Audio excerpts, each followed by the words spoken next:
Subscribe कीजिए हमारे YouTube channel Mishra ji technical को और बेल आइकन को दबाइए लेटेस्ट एजुकेशनल वीडियो सबसे पहले पाने के लिए। हेलो दोस्तों, गुड इवनिंग। स्वागत है आप सभी का हमारे YouTube channel Mishra ji technical में। दोस्तों मैं हूं सुमित मिश्रा और आज की इस वीडियो में मैं आपको तुगलक वंश के बारे में बताने वाला हूं। दोस्तों इससे पहले की वीडियो में मैंने खिलजी वंश के बारे में बताया था और उससे भी पहले मैंने हिस्ट्री सीरीज की सारी वीडियोज़ लगभग कवर कर दिया है। तो दोस्तों अब अगला नंबर आता है तुगलक वंश। तो तुगलक वंश के बारे में इस वीडियो में डिटेल में बात करेंगे। उसके बाद दोस्तों एंड में मैं कुछ क्वेश्चंस आपसे सॉल्व कराऊंगा जो कि इसी वीडियो में से होगा। तो दोस्तों अगर आप इस वीडियो को पूरा एंड तक अच्छे से देख लेते हैं तो तुगलक वंश से आपको कभी भी कोई भी प्रॉब्लम नहीं आएगी। इतिहास सीरीज़ की बाकी की वीडियो देखने के लिए डिस्क्रिप्शन में चेक करें। डिस्क्रिप्शन में मैंने सभी वीडियोज़ के लिंक्स डाल दिए हैं। तो चलिए दोस्तों ज़्यादा समय ना लेते हुए आज की इस वीडियो को शुरू करते हैं।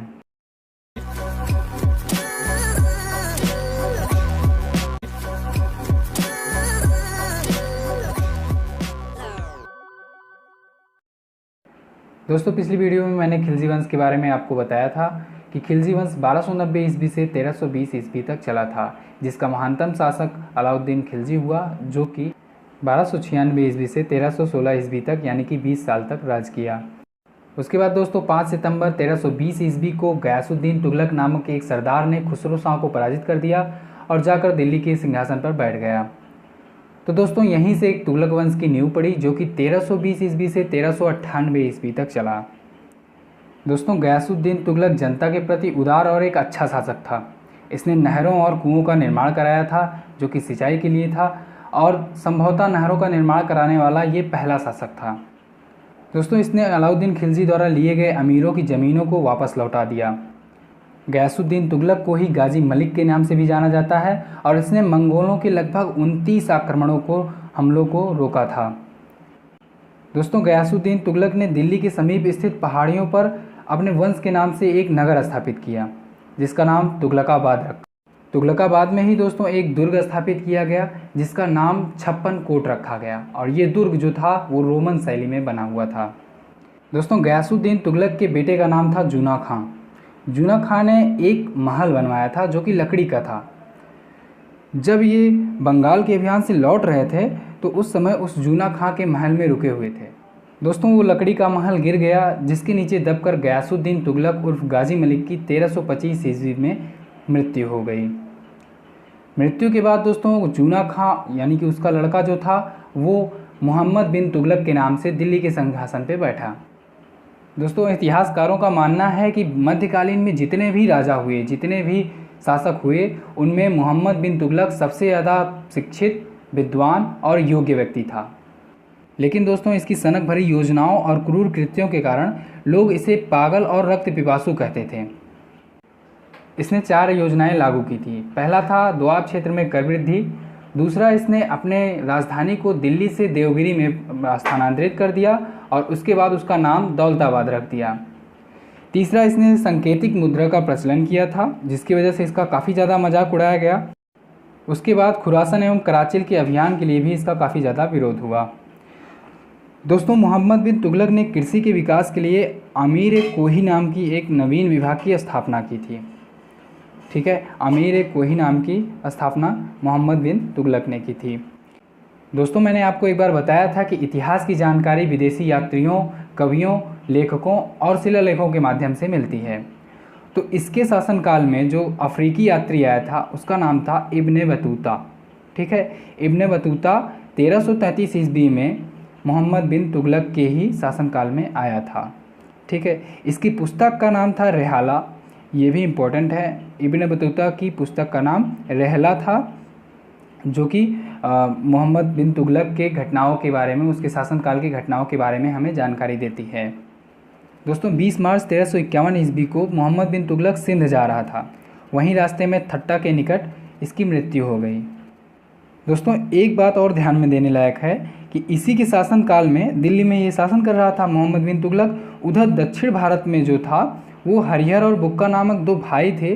उन्होंने विजयनगर की साम्राज्य की स्थापना 1336 ईस्वी में की थी। आप यहाँ से भी इसको याद कर सकते हैं कि मोहम्मद बिन तुगलक का इधर शासनकाल चला था दिल्ली में और ये इधर 1336 ईस्वी में विजयनगर साम्राज्य की स्थापना हुई दक्षिण भारत में, जो किसने की थी? हरिहर और बुक्का नामक 2 भाइयों ने की थी। ठीक है। वहीं महाराष्ट्र में अलाउद्दीन बहमन शाह शासन कर रहा था। 1347 ईस्वी में इसने बहमनी राज्य की स्थापना की थी। बहमनी राज्य की स्थापना 1347 ईस्वी में अलाउद्दीन बहमन शाह ने की थी, ठीक है। ये भी इसी के टाइम पीरियड में था। दोस्तों, मोहम्मद बिन तुगलक की मृत्यु के बारे में इतिहासकार बर्नी लिखता है कि अंततः लोगों को उसे लोगों से मुक्ति मिली। दोस्तों, फिरोज शाह तुगलक मोहम्मद बिन तुगलक का चचेरा भाई था। जब इसकी मृत्यु हुई तुरंत उसके बाद वहीं ठट्टा में ही इसका राज्याभिषेक हो गया, फिरोज शाह तुगलक का। उसके बाद दिल्ली में जब वापस आए तो फिरोज शाह तुगलक का एक बार फिर से राज्याभिषेक हुआ। फिरोज शाह तुगलक दोस्तों ब्राह्मणों पर जजिया कर लगाने वाला पहला मुस्लिम शासक था। बहुत इंपॉर्टेंट है, फिरोज शाह तुगलक ब्राह्मणों पर जजिया कर लगाने वाला पहला मुस्लिम शासक था। फिरोज शाह तुगलक ने दोस्तों एक नया कर सिंचाई कर लगाया जो कि उपज का 1/10वां भाग था। इसके साथ ही इसने 5 नई बड़ी नहरों का निर्माण कराया और साथ ही साथ 300 बड़े बड़े नगरों का निर्माण कराया, जिसमें 5 नगर मुख्य थे: हिसार, फिरोजाबाद, फतेहाबाद, जौनपुर और फिरोजपुर। दोस्तों, इसके ही शासनकाल में खिजराबाद और मेरठ से 2 अशोक के शिलालेख लाकर दिल्ली में स्थापित कर दिए गए। इसने दीवान खैरात और दीवान बंदगान नाम के 2 विभागों की स्थापना की। इसमें जो दीवान खैरात था वो अनाथ मुस्लिम महिलाओं और विधवाओं एवं लड़कियों के लिए था, उनकी सहायता के लिए था।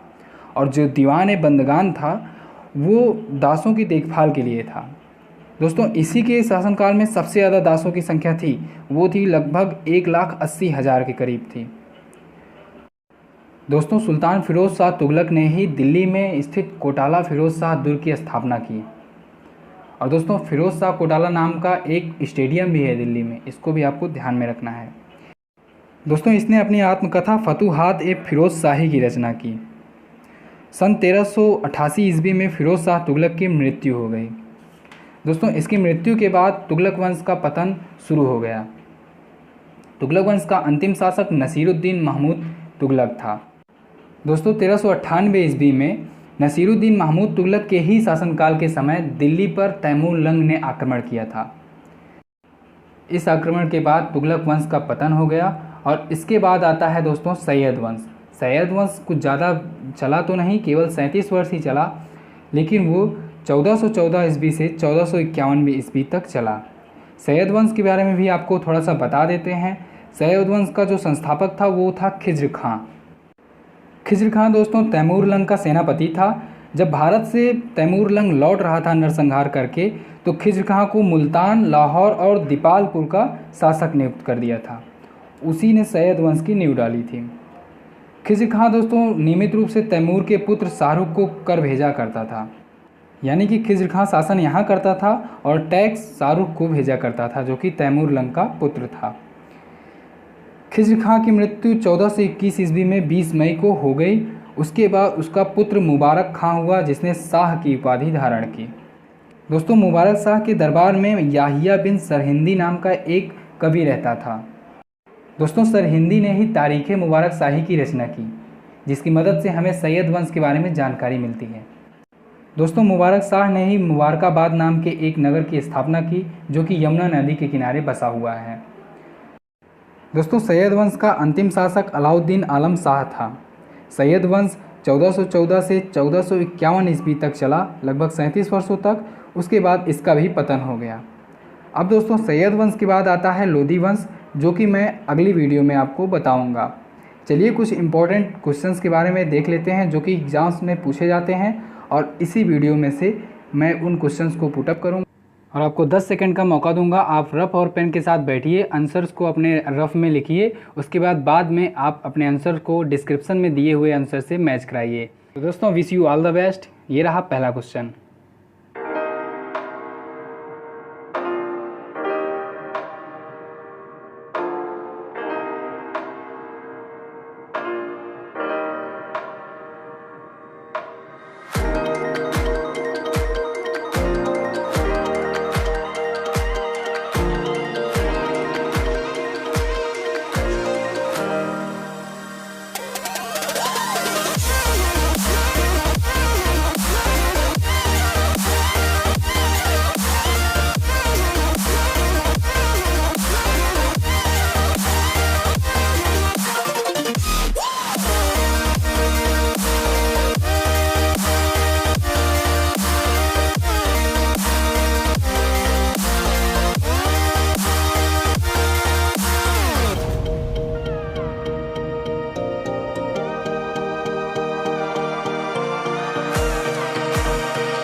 दोस्तों इस वीडियो को बनाने में काफ़ी ज़्यादा मेहनत लगी है और उम्मीद करता हूं कि आपको वीडियो बहुत पसंद आई होगी। अगर पसंद आई है तो लाइक एंड शेयर करना ना भूलिएगा। और दोस्तों अगर आप हमारे चैनल पर नए हैं तो प्लीज़ सब्सक्राइब कर लीजिए और जो वीडियो आपको चाहिए हो वो उसको कमेंट बॉक्स में लिखिए, अपनी राय दीजिए। मैं उस टॉपिक पे वीडियो बनाऊँगा ज़रूर जल्द से जल्द।